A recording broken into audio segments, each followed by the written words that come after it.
Healing from trauma due to gun violence can be a complex and challenging process, but there are several tips and strategies that may help facilitate your recovery. First, let's look at the history of gun violence. My name is Marquise Walker. I'm a licensed clinical social worker and the owner of Win Within Therapy Group. Like, subscribe. Let's get to the video.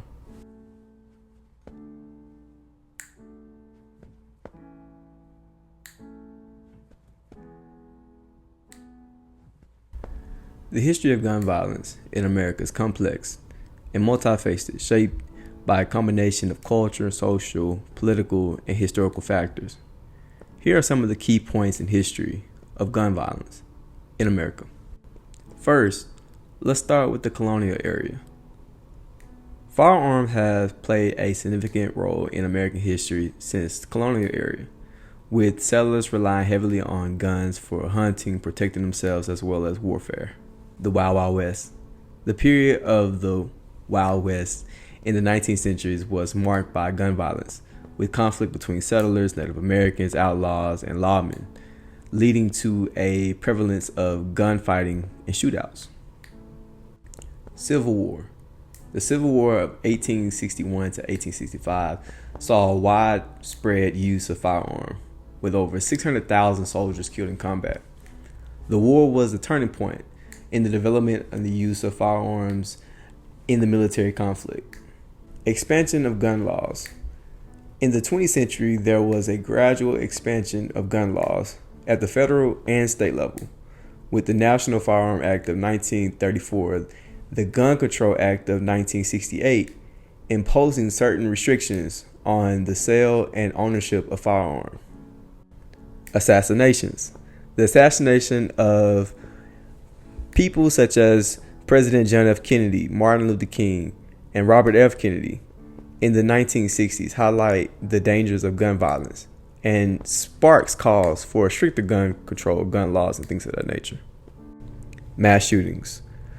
The modern era has seen a rise of high-profile shootings such as the Columbian High School massacre in 1999, the Sandy Hook Elementary School shooting in 2012, and the Las Vegas shooting in 2017. These incidents has increased public awareness and debate around gun violence. A mass shooting is a violent crime in which one or more attackers kill or injure multiple individuals simultaneously using a firearm. I want to highlight a situation. On June 21st, 2024, there were people that were killed as well as injured at a Mad Butcher supermarket in Fordyce, Arkansas. To paint a picture of Fordyce is a small town, small population. In fact, the population has been on the decrease for a long time. At one point, it was about 5,000. Now the population is down to about 3,000-ish, according to the census. I want to take the time to pause for those individuals, specifically in Fordyce, that have been impacted by this tragedy.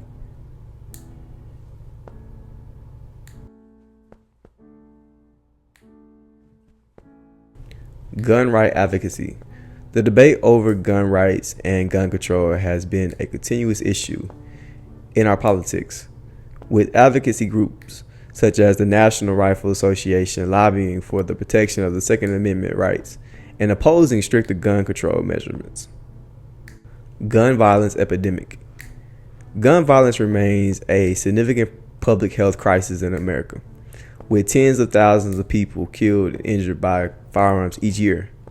Factors such as access to firearms, mental health issues, social economic issues, cultural attitudes towards guns all contribute to the problem. Policy responses. Efforts to address gun violence has included calls for universal background checks, bans on assault rifles, red flag laws, and funding for gun violence prevention programs.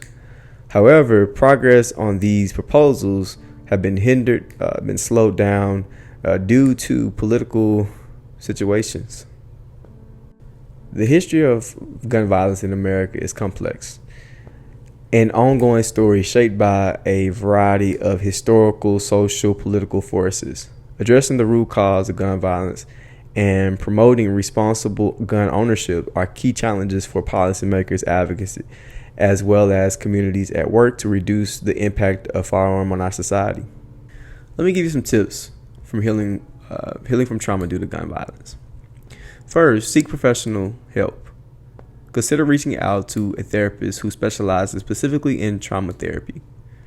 We can provide you with tools and techniques to process and cope with your specific traumatic experience. Number 2, practice self-care.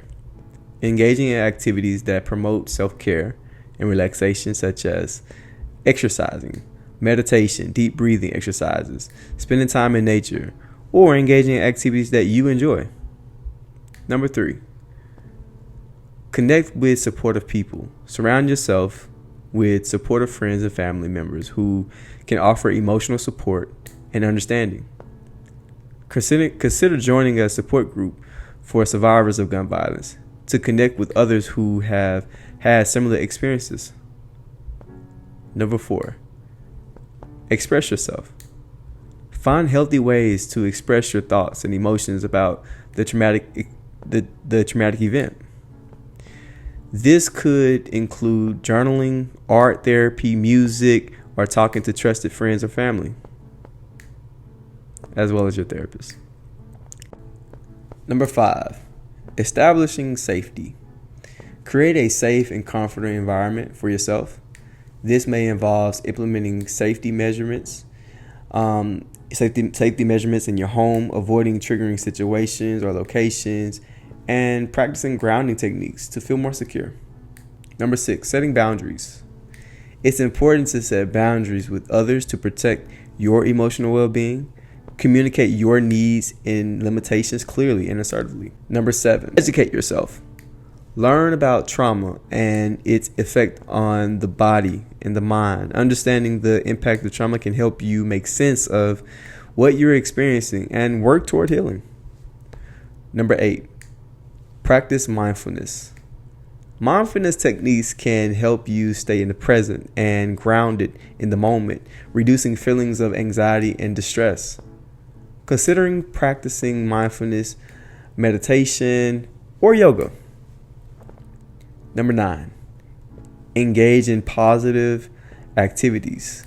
Engaging in activities that bring you joy and a sense of fulfillment. This could include volunteering, helping others in need, or pursuing hobbies that can make you feel good about yourself. Number 10, be patient with yourself.